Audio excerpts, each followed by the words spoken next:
Au nom du Père, du Fils, du Saint-Esprit. Amen. Seigneur Jésus, tu connais mon inconstance et mon infidélité. Tu sais combien je suis faible. Alors je demande en ton nom que notre Père céleste envoie son Esprit pour que quotidiennement je puisse entreprendre la lecture du catéchisme de l'Église catholique et que mon cœur s'ouvre à la tradition enseignée par ton Église, ma mère. Que je puisse ajuster toutes mes actions et mes œuvres à son enseignement. Mon Jésus, avec confiance j'abandonne la constance et la fidélité de toute la démarche entre tes mains. Que Saint Michel Archange et mon ange gardien protègent et défendent chaque moment quotidien consacré à cette lecture. Maintenant, avec toi et par ta voix, disons: Notre Père, qui es aux cieux, que ton nom soit sanctifié, que ton règne vienne, que ta volonté soit faite sur la terre comme au ciel. Donne-nous aujourd'hui notre pain de ce jour. Pardonne-nous nos offenses comme nous pardonnons aussi à ceux qui nous ont offensés. Et ne nous laisse pas entrer en tentation, mais délivre-nous du mal. Amen. Ensemble, mon Jésus d'amour, saluons notre sainte maman, la Vierge Marie.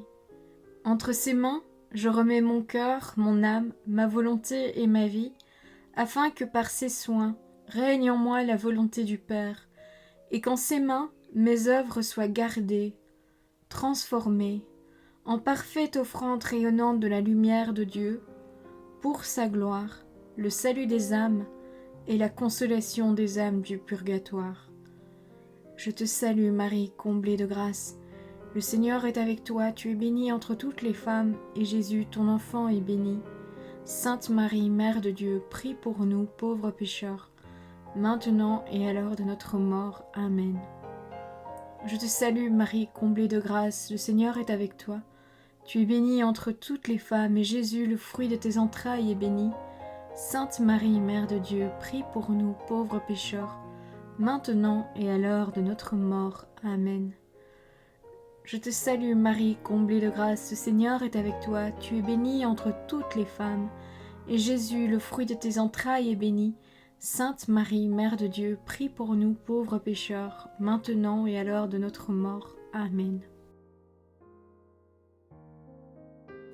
Ô Saint-Esprit, par l'intercession du cœur immaculé de la Sainte Vierge Marie, et par le cœur chaste de Saint Joseph, donne-moi un cœur doux, humble, pur, miséricordieux et charitable. Rends-moi docile à tes célestes inspirations et prompte à y répondre. Que mon cœur enflammé de ton amour soit en toutes ses œuvres dans la volonté du Père, œuvrant ainsi sous ton joug léger et joyeux. Père céleste, je fais ces demandes par les mérites, les œuvres et les souffrances de Jésus-Christ, ton Fils bien-aimé. En mon nom, au nom des âmes de ma famille, au nom des âmes de mes proches, au nom des âmes qui se sont recommandées à mes prières, au nom des âmes constituant ta Sainte Église, le pape, les cardinaux, les évêques, les prêtres, les religieux et religieuses, les laïcs, au nom des âmes qui ne te connaissent pas, des âmes des païens, des âmes des hérétiques, des âmes des apostats et des âmes froides, en tout temps, dans les siècles des siècles. Amen. La charité. Numéro 1822. La charité est la vertu théologale par laquelle nous aimons Dieu par-dessus toute chose pour lui-même, et notre prochain comme nous-mêmes pour l'amour de Dieu. Numéro 1823. Jésus fait de la charité le commandement nouveau, en aimant les siens jusqu'à la fin. Voir l'Évangile selon saint Jean, chapitre 13, verset 1. Il manifeste l'amour du Père qu'il reçoit. En s'aimant les uns les autres, les disciples imitent l'amour de Jésus qu'ils reçoivent aussi en eux. C'est pourquoi Jésus dit « Comme le Père m'a aimé, moi aussi je vous ai aimé. Demeurez en mon amour. » Voir l'Évangile selon saint Jean, chapitre 15, verset 9.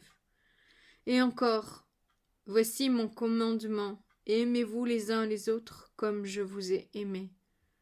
Voir l'Évangile selon saint Jean, chapitre 15, verset 12. Numéro 1824. Fruit de l'esprit et plénitude de la loi. La charité garde les commandements de Dieu et de son Christ. Demeurez en mon amour, si vous gardez mes commandements, vous demeurez en mon amour. Voir l'Évangile selon saint Jean, chapitre 15, versets 9 et 10. Numéro 1825. Le Christ est mort par amour pour nous alors que nous étions encore ennemis. Voir la lettre aux Romains, chapitre 5, verset 10. Le Seigneur nous demande d'aimer comme lui jusqu'à nos ennemis, de nous faire le prochain du plus lointain, d'aimer les enfants et les pauvres comme lui-même. L'apôtre saint Paul a donné un incomparable tableau de la charité. La charité prend patience, la charité rend service. Elle ne jalouse pas, elle ne plastronne pas, elle ne s'enfle pas d'orgueil, elle ne fait rien de laid, elle ne cherche pas son intérêt, elle ne s'irrite pas, elle n'entretient pas de rancune, elle ne se réjouit pas dans l'injustice, mais elle trouve sa joie dans la vérité. Elle excuse tout, elle croit tout, elle espère tout, elle endure tout.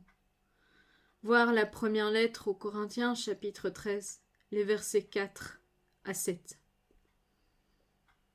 Numéro 1826. Sans la charité, dit encore l'apôtre, je ne suis rien.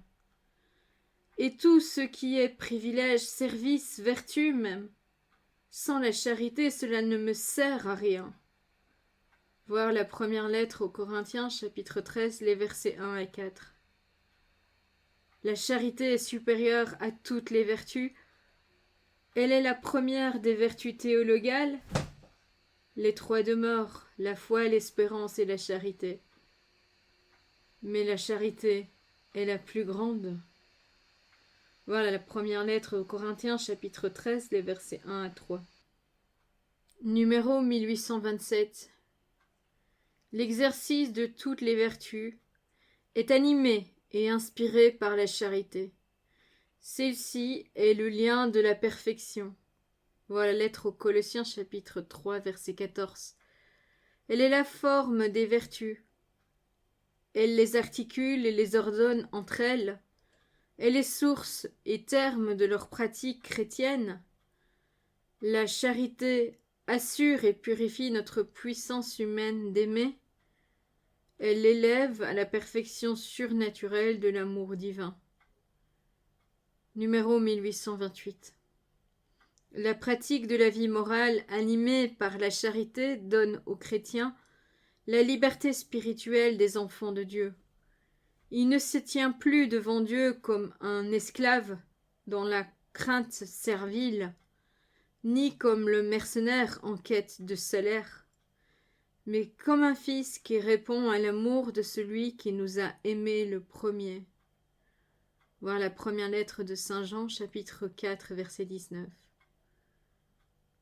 Ou bien nous nous détournons du mal par crainte du châtiment, et nous sommes dans la disposition de l'esclave, ou bien nous poursuivons l'appât de la récompense et nous ressemblons aux mercenaires, ou enfin, c'est pour le bien lui-même et l'amour de celui qui commande que nous obéissons, et nous sommes alors dans la disposition des enfants. Numéro 1829. La charité a pour fruit la joie, la paix et la miséricorde. Elle exige la bienfaisance et la correction fraternelle. Elle est bienveillance, elle suscite la réciprocité, demeure désintéressée et libérale, elle est amitié et communion. L'achèvement de toutes nos œuvres, c'est la dilection. Là est la fin, C'est pour l'obtenir que nous courons. C'est vers elle que nous courons. Une fois arrivés, c'est en elle que nous reposons. De Saint Augustin. Voilà, c'est tout pour aujourd'hui. Je vous souhaite à tous une bonne et sainte journée. Que le Seigneur nous bénisse tous. Que la paix habite votre cœur ainsi que les cœurs des membres de votre famille. Et que votre ange gardien veille bien sur chacun d'entre vous. Au nom du Père, du Fils, du Saint-Esprit. Amen.